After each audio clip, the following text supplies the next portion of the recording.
আমরাই তো দিলে আইছি আমরা তো এখানে আমরা কাগজ আইছি আমরা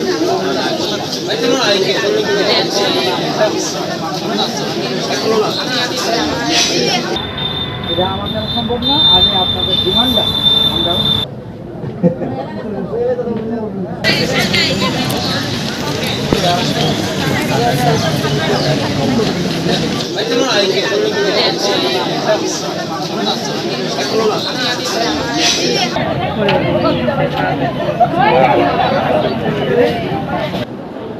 নাম আছে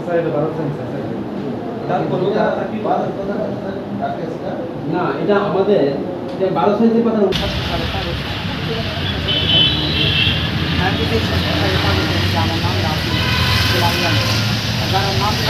আমরা যারা 10,323-এর চাকরিহারা, আমরা আরটিআইয়ের মাধ্যমে আমরা জানতে পেরেছি আমরা সবাই চাকরি যায়নি এবং ব্যক্তিগতভাবে কয়েকজন আরটিআই করার ফলে দেখা গেছে যে আরটিআই রিপোর্টে আমাদের চাকরি যায়নি।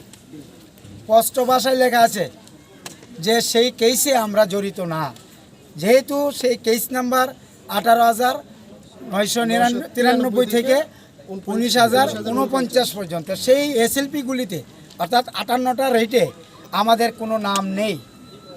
সেই রেটের মূলেই যে 10,323-এর নামটা কিভাবে জড়ালো আজও আমাদের একটা রহস্য থেকে গেছে।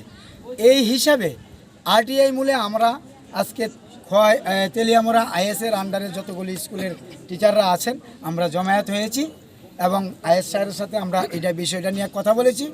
উনি আমাদেরকে সদুত্তর দিতে পারেনি, কিন্তু তিনি আশা দিচ্ছেন যে আমরা আগামী মঙ্গলবারের মধ্যে আমাদের যে প্রশ্নটা, আমাদের যে জিজ্ঞাসাটা সেইটা জেনে উনি আমাদেরকে জানাবেন। এই আমরা স্যারের কাছেও আমরা আশা রাখছি আমরা এই উত্তরটা আমরা সদুত্তরটা আমরা পাবো। বললেন আমাদেরকে যে আমার কাছে এতদিন বিষয়টা একটু ঘোলাটে ছিল, আজকে আপনাদের সঙ্গে কথা বলার পর বা আপনাদের আরটিআইয়ের কপি দেখার পর আমি বুঝতে পারলাম যে সত্যি আপনাদের সঙ্গে একটু বিরূপ আচরণ হয়েছে, যার ফলে আজকে আপনারা টার্মিনেট। তবে আমি আপনাদের সঙ্গে সহমত পোষণ করি এবং আমি আপনাদের বিষয় নিয়ে অতি সত্বর ঊর্ধ্বতন কর্তৃপক্ষের সঙ্গে আলোচনা করার পর আপনাদেরকে আমরা জানাবো। তো উনি আমাদেরকে 1 সপ্তাহ সময় দিলেন, আগামী মঙ্গলবার দিন আমরা ওনার কাছে এসে আমাদের উত্তর জানতে আসবো। কতজন শিক্ষক আজকে আপনারা? আজকে হয়তো প্রায় 150 থেকে 200 জন। আর একটা পাশাপাশি আমরা স্যারকে জিজ্ঞেস করেছিলাম যে আমাদেরকে যে টার্মিনেটেড করেছে আমাদের বাই নেমে আমাদের এই টার্মিনেশন লেটারটা দেওয়ার জন্য, এটার ব্যাপারে উনি সদুত্তর দিতে পারেননি।